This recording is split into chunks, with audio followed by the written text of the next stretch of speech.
Amalan pertama yang dikhususkan bagi yang akan kurban. Yang dikhususkan bagi yang akan kurban. Ya. Ini khusus dulu ya. Satu, bagi yang akan berkurban, sudah berniat akan kurban, sudah ada anggarannya, maka Rasulullah sallallahu alaihi wasallam berdasarkan isyarat di hadis riwayat Muslim nomor hadis 1977 dari Ibnul Musayyab diterima dari Ummu Salamah, ya, beliau mengisyaratkan amalan pertama, jangan sekali-kali memotong kuku dan rambut hewan atau orangnya. Yang bilang orang angkat tangan. Yang bilang hewannya angkat tangan. Baik. Yang bingung diam saja, nggak usah diangkat. Jangan sekali-kali memotong kuku dan rambut yang melekat pada diri orang yang akan berkurban. Bukan hewannya. Bukan hewannya. Nah, ini penting saya luruskan dulu. Sebentar, kita harus berpatokan pada dalil. Jangan pendapat si A, pendapat si B. Lihat dalilnya. Jangan-jangan ada pendapat yang menyebar di situ tidak sesuai dengan dalil. Karena itu saya bawakan kitabnya. Ya? Hadis tentang ini hanya tercantum di Sahih Muslim. Dan celakanya di Indonesia ini ada terjemahan Sahih Muslim bentuknya ikhtisar. Ikhtisar itu ringkasan. Ya. Yang dinisbatkan pada Syekh Muhammad Nasiruddin Al-Albani. Ya. Padahal yang meringkas pun tidak menafsirkan itu. Tapi salah menerjemahkan sehingga terjemahan itu menyebar di masyarakat. Dan bersebarlah kesimpulan yang keliru menyebar di masyarakat yang dengan itu salah mengambil kesimpulan hukum. Ini selebarannya saya bawa. Ini dari tahun lalu saya pertahankan. Langsung kami selipkan dalam kitabnya khusus di bab Sahih Muslimnya. Ya. Di sini tertulis halaman 899 kitab kurban.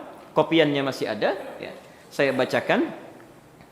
Bab apabila 10 hari pertama telah tiba dan seorang di antara kalian bermaksud hendak berkorban, maka janganlah dia mengambil bulu dan kuku binatang korbannya. Ini babnya. Ya, hati-hati, bulu dan kuku binatang korbannya. Lalu mencantumkan hadis dan keliru dalam menerjemahkan.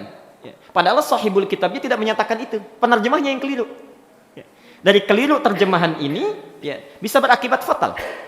Yang pertama, berpandangan bahwa sahibul kitab Imam Muslim plus tahqiqnya, pentahqiqnya Syekh Muhammad Nasiruddin Al-Albani memberikan pandangan ini padahal beliau tidak mengatakan itu. Ya, ini berbahaya. Yang kedua, keliru dalam aplikasi hukum nantinya. Nah, Ustaz, sebelum diterangkan lebih jauh keliru atau tidaknya, kami membutuhkan keterangan dalilnya. Kemudian kita analisis dalilnya, baik secara nakli itu dalil langsung dari sumbernya. Ya. Yang kedua secara akli menggunakan logika. Ya. Yang ketiga baru ada kesimpulan hukumnya. Silahkan nanti Bapak Ibu kalau punya kitabnya Sahih Muslim yang asli, dibuka ini jilid yang ke-7. Ya.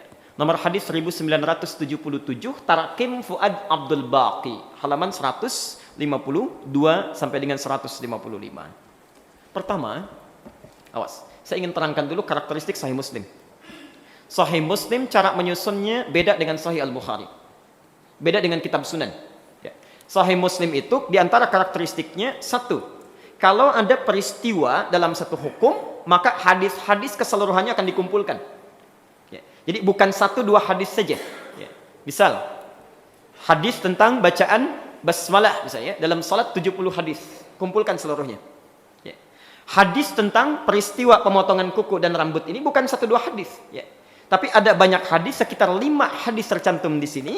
Ya, itu satu. Ya. Ada 5 hadis dan dikumpulkan oleh Imam Muslim keseluruhannya. Satu, manhajnya.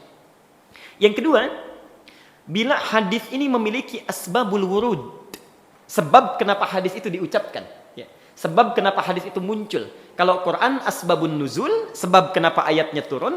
Kalau hadis asbabul wurud, kenapa hadis itu disampaikan. Kalau ada asbabul wurudnya, maka beliau akan cantumkan. Ya. Dituliskan di situ, dikasih bintang 2 biasanya. Kemudian disebutkan asbabul wurudnya. Itu 2. Jelas sampai sini? Baik. Dan yang ketiga, Sahih Muslim memiliki syarah, penjelas, penafsir. Ya. Dan syarah terbaik adalah Imam An-Nawawi. Syarah Imam An-Nawawi yang mengarang Al-Arba'in, Riyadhus Shalihin dan seterusnya. Dan ini saya kumpulkan kitab yang mencakup ketiga hal itu. Dikumpulkan seluruh hadisnya, yang ada asbabul wurudnya juga ada di sini, plus syarah Imam An-Nawawi. Nanti kita lihat bagaimana penjelasan ulama, kita bandingkan dengan pemahaman kita. Baik. Saya bacakan dulu hadisnya untuk diketahui ya, sebelum kita ke asbabul wurudnya. Satu, nomor 1977, saya langsung lihat ke kitab supaya nanti lebih jelas dibacakan dan tidak keliru. Haddatsana Ibnu Abi Umar Al-Makki. Kami menerima hadis ini dari Ibnu Abi Umar Al-Makki ya. Karena Imam Muslim tidak berjumpa dengan Rasulullah, lahirnya jauh belakangan. Dari mana bisa menerima hadis ya? Kalau mimpi ketemu Nabi dikatakan hadis, repot itu. Ya, repot ya. Maka ilmu hadis ada aturan, mesti ada sanad ya, runtutan nyambung pada Nabi ya. Beliau menerima dari Ibnu Abi Umar Al-Makki, haddatsana Sufyan an Abdurrahman. Beliau menerima dari Sufyan dari Abdurrahman bin Humaid bin Abdurrahman bin Auf ya. Sami'a Sa'id bin Al-Musayyab. Kemudian Abdurrahman bin Auf menyampaikan Sami'a Sa'id bin Al-Musayyab. Sa'id ibn al-Musayyab salah seorang sahabat di zaman Rasulullah sallallahu alaihi wasallam, yuhadditsu an Ummi Salamah, menyampaikan satu hadis dari Ummu Salamah. Ummu Salamah, lingkaran terdekat dengan Rasulullah sallallahu alaihi wasallam. Ya. Apa hadisnya? Anna Nabiy sallallahu alaihi wasallam qala, sungguh Nabi sallallahu alaihi wasallam satu saat pernah bersabda, "Idza dakhalatil ashru." Kalau 10 hari pertama Dzulhijjah sudah tiba, idza dakhalatil ashru, kalau 10 hari pertama Dzulhijjah sudah tiba, ya, tanggal 1-nya tiba, wa arada ahadukum an yudhhiya, sementara di antara kalian ada yang berniat untuk menyembelih, berkurban maksudnya, ya. 10 hari pertama akan tiba, di antara kita ada yang ingin berkurban. Fala yamassa min sya'rihi wa basyarihi syai'an. Maka janganlah sekali-kali menyentuh, maksudnya memotong, ya, menggunting. Maka janganlah sekali-kali menyentuh, memotong, menggunting min sya'rihi, dari rambut yang melekat pada dirinya, ya. Wa basyarihi syai'a, hati-hati, dan segala yang melekat pada dirinya. Dalam riwayat lain nanti min adfarihi, ya, termasuk kuku dan rambutnya. Yang jadi persoalan di sini ada kata ganti yang multitafsir nanti. Kita bahas dari segi bahasa. Satu dulu ini. Saya tuliskan hadisnya langsung melihat ke sini ya, supaya tidak keliru. Saya ingin tunjukkan pada Bapak Ibu sekalian di mana misnya muncul. Kira-kira bisa satu pegang, satu nulis, satu baca. Jadi nanti saya tulis dulu.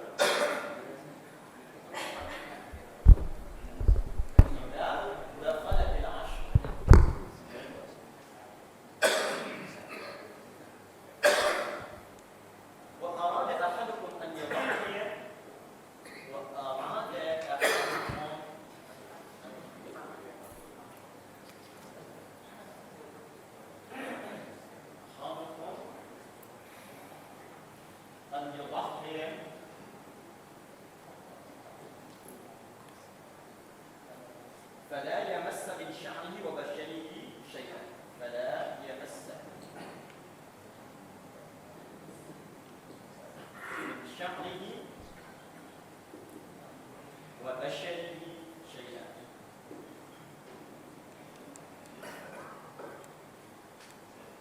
dalam riwayat lain wa adfarihi dan kukunya syai'an. Wa arada ahadukum an yudhhiya fala yamassa min sya'rihi wa basharihi syai'an. Tolong perhatikan sini dengan baik Bapak Ibu sekalian ya. Sebentar. Ini tidak saya garis bawahi dan tidak diharakati karena ini bukan poin penjelasan kita. Idza dakhalatil ashru, apabila telah masuk 10 awal Dzulhijjah, tiba awalnya. Wa arada ahadukum, dan seorang di antara kalian menginginkan, bermaksud, dan seorang di antara kalian bermaksud ya, an yudhhiya, untuk menyembelih, berkurban. Kan ya? Seorang di antara kalian bermaksud untuk menyembelih. Baik. Pertanyaan saya, hewannya disebutkan tidak? Tidak. Ya, Nabi hanya mengatakan seorang di antara kalian bermaksud untuk menyembelih. Hewannya tidak disebutkan. Karena bisa saja kambing, bisa unta, bisa sapi dan sebagainya. Jelas ya? Tidak disebutkan. Fala yamassa, lah di sini bukan nahyi. Ya. Awas ya. Maaf, bukan nafyi tapi nahyi. Bukan penafian tapi larangan. Fala yamassa, maka jangan sekali-kali menyentuh. Ya. Maksud menyentuh di sini memotong, menggunting. Jangan sekali-kali memotong, menggunting min sya'rihi, dari rambutnya. Kalau sya'ri itu jelas rambutnya. Wa basyarihi, dan rambut yang melekat pada tubuhnya. Jadi kalau sya'ar itu rambut kepala. Kalau basyar rambut yang melekat di tubuh. Bisa bulu ketiak, bisa kumis, bisa macam-macam. Riwayat lain basyarihi itu ada juga yang meriwayatkan azfarihi, kukunya. Syai'an, sedikit pun. Yang jadi persoalan adalah ketika menafsirkan hadis ini dan menerjemahkannya, hadisnya diterjemahkan, maka jangan sekali-kali memotong rambutnya dan kukunya kalau pakai azfar, atau rambut di tubuhnya sedikit pun. Nya ini kemana larinya? Dalam bahasa Arab disebut dengan dhamir. Dhamir. Disinilah muncul penafsiran. Ada yang mengartikan ini kembali kepada hewan. Jangan sekali-kali cukur, potong rambut dan kukunya. Nya maksudnya hewannya. Jelas ya? Ada yang mengartikan bukan, itu bukan hewannya, tapi orangnya. Yang mengartikan orangnya, mengembalikan kata ganti ini ke sini, ahadukum. Jika seorang di antara kalian bermaksud menyembelih, maka jangan potong, jangan sekali-kali gunting atau potong rambut dan kukunya ke sini, orangnya. Nah, sedangkan yang mengartikan hewan, ini ada kelemahan. Kelemahan pertama, kata gantinya dhamir ini tidak punya tempat kembali. Karena Nabi sendiri tidak menyebutkan hewannya. Coba lihat, kalau mau ke hewan, kemana? Sebelumnya tidak disebutkan kalimat hewan. Ini satu. Jadi kelemahan dari segi bahasa ditemukan di sini. Satu. Ustaz, kalau kelemahan dari segi bahasa kan bisa saja direka-reka. Oke? Ada nggak dalil lain yang menguatkan sehingga menenteramkan kepada kami bahwa ini benar orangnya? Maka kita akan tes asbabul wurudnya. Kenapa hadis ini muncul? Apakah persoalan pada orang atau persoalan pada hewan? Oke? Ini yang paling menentukan. Awas, hati-hati, jangan kita yang menilai ya. Kalau yang meriwayatkan hadisnya saja menyampaikan sesuatu, masa kita beda? Yang nggak hafal hadisnya, yang nggak tahu hadis, yang tidak meriwayatkan, lalu kita ngambil kesimpulan. Kita lihat. Bintangnya langsung, bintang 3. Bintang 3, berarti tidak macam-macam ini. Wa haddatsani Ubaidullah bin Mu'adz al-Anbari, menyampaikan kepada kami Ubaidullah bin Mu'adz al-Anbari, insyaallah. Haddatsana abi, haddatsana Muhammad ibn Amr al-Laitsi an Umar ibn Muslim ibn Ammar bin Ukaimah al-Laitsi. Qala, perhatikan, sami'tu Sa'id ibn al-Musayyib yaqul, Ukaimah al-Laitsi menyampaikan, saya mendengar Sa'id bin Musayyib pernah berkata, sami'tu Ummu Salamah zaujan Nabi sallallahu alaihi wasallam, saya pernah mendengar Ummu Salamah, istrinya Rasulullah sallallahu alaihi wasallam, taqulu, pernah menyampaikan. Qala Rasulullah sallallahu alaihi wasallam, Rasulullah sallallahu alaihi wasallam pernah bersabda, man kana lahu dhibhun yadhbahuhu, siapa yang telah memiliki hewan sembelihan yang siap disembelih nanti, fa idza uhilla hilalu dzulhijjah, maka bila telah tampak awal Dzulhijjah, fala ya'khudanna min sya'rihi wala min adfarihi syai'an hatta yudahhiya. Maka jangan sekali-kali, awas, maka jangan sekali-kali memotong rambut dan kuku yang melekat pada dirinya, maksudnya orangnya, sedikit pun, hatta yudahhiya, sampai dia selesai menyembelihnya. Sampai selesai menyembelihnya. Jadi sembelih dulu, setelah selesai disembelih itu baru kemudian dia potong kuku ataupun rambutnya. Asbabul wurudnya, ya kita baca. Haddatsani Al-Hasan bin Ali Al-Hulwani, telah menyampaikan kepada kami Hasan bin Ali Al-Hulwani, insyaallah. Haddatsana Abu Usamah, menyampaikan kepada kami Abu Usamah. Haddatsana Muhammad bin Amr, menyampaikan kepada kami Muhammad bin Amr. Haddatsana Amr bin Muslim bin Ammar Al-Laitsi, mengisahkan kepada kami Amr bin Muslim bin Ammar Al-Laitsi. Qala, beliau mengatakan, ini kisahnya. Kunna fil hammam Qubailil Adha. Kami pernah berada di kamar mandi, di toilet umum. Qubailil Adha, dekat-dekat ke Idul Adha. Awas, Jadi ini sudah awal Dzulhijjah. Sebentar lagi Idul Adha. Kalau kita sehari lagi lah, atau 2 hari lagi. Qubail itu dekat jaraknya. Dekat jaraknya Kubail. Kalau Idul Adha 10 Dzulhijjah, maka ini mungkin 8 atau 9 Dzulhijjah. Ya. Nah, mereka ada di hammam, di toilet umum. Ya. Apa yang dilakukan? Fattala fihi nasun. Maka mulai membersihkan diri di situ orang-orang. Ada yang nyukur, gunting rambut, ya. Ada yang cukur kumis, menipiskan, macam-macam. Ya. Fattala itu berhias. Sambil berhias bisa berarti dicat, ya. Cat kalau sekarang ngecat itu dinding itu tolak. Itulah nama catnya. Bisa berhias diri dengan cara merapikan, mencukur, menggunting dan sebagainya. Faqala ba'du ahli hammam. Maka ketika melihat peristiwa itu, sementara sahabat yang tergabung kaget. Kok ada yang potong rambut? Ada yang cukur rambut? Ada yang cukur kumis? Masya Allah. Inna Sa'id bin al-Musayyab rakrahu hakadha. Yakrahu hadha. Maka sebagian orang mulai mengingatkan, hei, Sa'id bin Musayyab tidak menyukai perbuatan ini. Tidak benar ini, ya, tidak benar katanya. Maka mereka kaget, kok begitu? Ya. Kok begitu?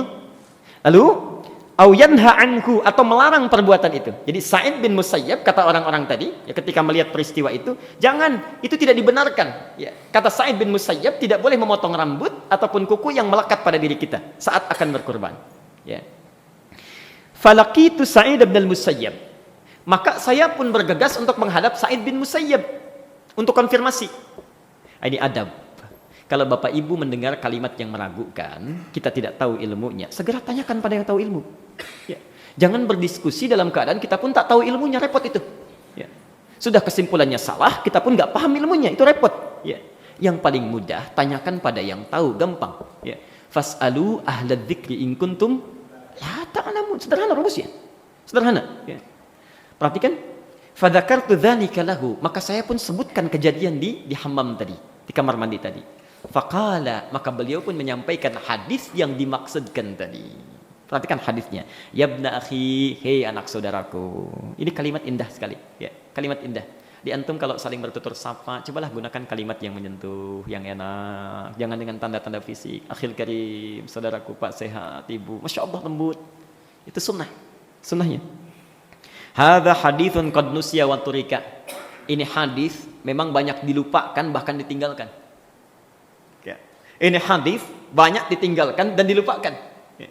Jadi ada tuntunan Nabi yang orang lupa, asal tahu pengen kurban saja lupa ada tuntunan. Ini banyak dilupakan dan ditinggalkan. Apa hadisnya? Haddatsani Ummu Salamah. Ya, kata Sa'id bin Musayyab menegaskan lagi tentang hadis tadi. Saya langsung menerima, mengatakan pada saya Ummu Salamah, haddatsatni Ummu Salamah zaujun Nabi sallallahu alaihi wasallam, istri Nabi sallallahu alaihi wasallam. Nah, beliau ini jarang-jarang kalau mencantumkan kalimat zauj ingin memberikan penekanan. Maksudnya seakan-akan mengatakan ini yang menyampaikan hadis bukan orang biasa, langsung istrinya Nabi yang lebih dekat dengan beliau, yang tahu kebiasaan beliau. Ya. Qalat, beliau mengatakan, qala Rasulullah SAW. Rasulullah SAW menyampaikan bimakna hadis Mu'adz an Muhammad bin Amr yang semisal dengan hadis larangan tadi. Yang dimaksud larangan memotong kuku dan rambut yang melekat pada diri orang yang akan berkurban. Ya. Syarah hadis pun Imam An-Nawawi di bawahnya yang menerangkan kitab ini, yang mensyarah, yang menjelaskan, itu beliau menerangkan bahwa yang dimaksud bukan hewannya tapi orangnya. Semua ulama sepakat tentang itu. Mereka cuma berbeda pendapat bagaimana hukum kalau ada orang memotongnya. Ya. Tapi semua sepakat bukan pada hewannya, pada orangnya. Yang terakhir menggunakan dalil logika. Ya, logika masuk ke dalam akal kita. Sekarang mari kita pertanyakan misalnya, kalau kita ingin memotong kuku hewan atau rambut hewan, kira-kira kepentingannya apa? Satu, nampaknya agak kurang penting gitu ya. Kita kalau motongin kuku hewan. Yang kedua, caranya bagaimana? Sapi dipegangin kukunya, belum dipegang sudah nendang gitu. Ya. Nggak ada kepentingannya, caranya juga sulit. Ya. Dan yang terakhir, ketahuilah dalam bahasa Arab, itu rambut manusia disebut dengan sya'ron. Kalau hewan itu jildun. Jadi kalau Nabi ingin mengungkapkan hewannya, pasti jildihi bukan basyarihi. Kalau basyar itu kulit manusia. Itu jelas di situ. Ya. Menurut saya tidak perlu diperselisihkan lagi tentang persoalan ini, jadi clear di sumbernya, di kitabnya yang dimaksudkan itu adalah orangnya bukan hewannya. Sekarang terakhir, apa hikmahnya kita dilarang memotong itu? Ini poin pentingnya. Sehingga jelas dengan penjelasan itu, paham kenapa kita dilarang itu. Ini mesti kita sambungkan dengan hadis-hadis yang lainnya. Tadi Bapak Ibu sudah tuliskan, itu ada hadis di Muslim nomor hadis 1162. Bapak dan Ibu sekalian, ada amalan kedua yang disunnahkan oleh Rasulullah. Ini terkait juga dengan memotong ini. Tapi amalannya umum. Baik bagi yang berkorban ataupun tidak sama sekali. Khusus bagi yang akan berkorban ada nilai plus di situ. Siyamu yaumi arafata anni ahtasibu 'ala Allah an yukaffira as-sanati allati qablahu wa as-sanati allati ba'dahu. Di awal bulan Dzulhijjah pun kita disunnahkan untuk menunaikan puasa. Menunaikan puasa. Disebut dengan puasa apa? Arafah. Nanti di hakikat Idul Adha saya jelaskan dengan lebih rinci. Kenapa dengan disebut dengan Arafah? Ingat ada 4 kata yang mirip-mirip. Satu Arafah. Ain ra dengan fa. Arafah itu artinya mengenal kekurangan diri. Ya. Jadi berintrospeksi, mengenal kekurangan diri kita itu apa? Ya. Misal saya punya sifat itu sering pemarah, ya. Sering iri hati, kadang-kadang suka dendam, waliyadzubillah misal. Ya. Misal. Arafah namanya. Momentumnya disebut dengan Arafah. Ya. Momentumnya, waktunya disebut dengan Arafah. Karena itu orang haji yang wukuf itu wukufnya di mana? Arafah sambil mengoreksi diri. Ya. Nanti di hakikat saya jelaskan lebih jauh. Kalau diketahui kekurangan dirinya, misal saya ini orangnya A, B, C, ketahuan sifat yang kurang baiknya, itu disebut dengan ma'rifah. Ya. Pengetahuannya disebut dengan ma'rifah. Orangnya disebut dengan arif. Ya, arif. Di arif itu orang yang tahu kekurangan dirinya, maka dia tepikan itu dimunculkan yang baik-baiknya saja. Ya, sehingga ketika sadar ini ada kata yang kurang baik, dia simpan keluar yang baik-baik. Ya. Ada tangan bergerak kurang baik, dia tahan keluar yang baik-baik. Itu arif namanya, bijak. Ya. Jadi kalau ada yang namanya arif, Pak Arif misalnya, susah senyum, itu tinggal diingatkan. Bapak Arif. Ya. Ada kotak lewat misalnya, belum diisi, tinggal diingatkan Bapak Arif. Itu gampang, ya, gampang. Lebih mudah itu mengingatkannya. Arif. Ya. Masya Allah, Pak Ibu sekalian. Bukankah saat kita mengenali diri kita, saya pernah sampaikan dari ujung rambut sampai ujung kaki. Mungkin mata pernah salah, tangan pernah mengambil. Saat mengambil bukankah jarinya yang paling ujung? Ya. Antum ada proyek tidak jelas dipaksa tanda tangan. Tangan kita begini. Kuku kita masih ikut serta. Ya. Dan jari-jari kita, kulit-kulit kita, rambut yang melekat di sini. Maka Masya Allah saat kita merenungkan kesalahan kita itu, sambil kita mau berkorban, Allah sambil bertobat kepada Allah, maka Allah ingin berkenan, jangan dulu kamu potong kuku dan rambut yang melekat pada dirimu, baik rambutnya, baik di kumisnya, segala bulu-bulu, rambut bukan bulu, ya. Kalau hewan bulu, ya, bulu ayam, gak ada rambut ayam, ya. Segala yang melekat pada dirimu jangan dulu dipotong, karena Allah akan berkenan mengampuni dulu seluruh dosa-dosa itu, ya, seluruh dosa-dosa itu sebelum digugurkan lewat penyembelihan hewan kurban itu. Ini maksudnya, khawatirnya antum potong duluan, itu dosa belum taubat di situ. Terpisahlah menjadi saksi di akhirat. Ya Allah, saya kuku bersaksi. Orang ini pernah tanda tangan proyek yang tidak jelas menggunakan saya. Ya Allah, saya rambut bersaksi bahwa orang ini pernah sengaja menggerakkan tangannya untuk melakukan hal yang tidak baik. Saya terkena. Maka sebelum itu dicukur, dipotong, sebelum kukunya dipotong, rambutnya dipotong, tolong jangan dulu. Taubat dulu pada saat Arafah, mendekat kepada Allah. Saat puasa itulah kemudian kita mengingat kesalahan kita, bermohon ampunan kepada Allah. Pas antum besoknya mau menyembelih, maka yang diharapkan oleh Allah itu nggak ada hubungan dengan daging dan darahnya.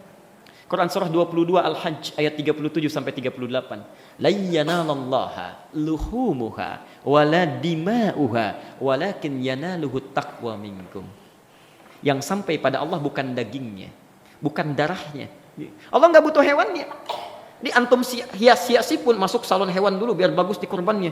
Ya, Masya Allah, kukunya jangan dipotong dulu, siapkan. Allah nggak punya itu, nggak punya kepentingan. Rahmatullah. Walakin yanaluhu taqwa minkum. Yang sampai pada Allah itu takwanya, taubat kita, kebaikan kita dan sebagainya. Jelas di sini? Jadi itu baru persoalan yang pertama, ya. Jadi terjemahan ini yang salah bukan Sahih Muslimnya, bukan Syekh Muhammad Nasiruddin Al-Albani, yang salah yang menerjemahkan. Karena barangkali khilaf saja. Kenapa kesalahan bisa muncul? Bapak Ibu mesti tahu kalau kitab itu tebal-tebal, apalagi berjilid-jilid, jarang sekali ada penerbit yang mengamanahkan untuk menerjemahkan pada satu orang. Itu dibagi. Saat dibagikan teks-teks ini, ada orang yang paham, memang spesialisasinya di terjemahan, paham ilmunya. Ada orang yang tahu bahasa Arab saja tapi tidak tahu kaidah menerjemahkan, tidak tahu fikih, tidak tahu hadis. Seharusnya kalau ilmu hadis ingin diterjemahkan, serahkan pada penerjemah yang mengerti aturan hadis. Fikih pada penerjemah yang mengerti aturan fikih. Jangan cuma bisa bicara bahasa Arab lantas menerjemahkan, bisa keliru akibatnya ini. Ya, fatal dari hukum dan sebagainya. Jelas sampai di sini? Baik, saya kira itu. Maafkan saya kalau ada yang keliru, yang benar dari Allah dan Rasulnya. Kalau salah itu mutlak dari saya. Tinggalkan pendapat saya, ambil pendapat Ustaz yang lebih sesuai dengan Quran dan Sunnah. Subhanakallahumma bihamdika asyhadu an la ilaha illa anta astaghfiruka wa atubu ilaik. Wa akhiru da'wana alhamdulillahi rabbil alamin wal afu minkum. Assalamualaikum warahmatullahi wabarakatuh.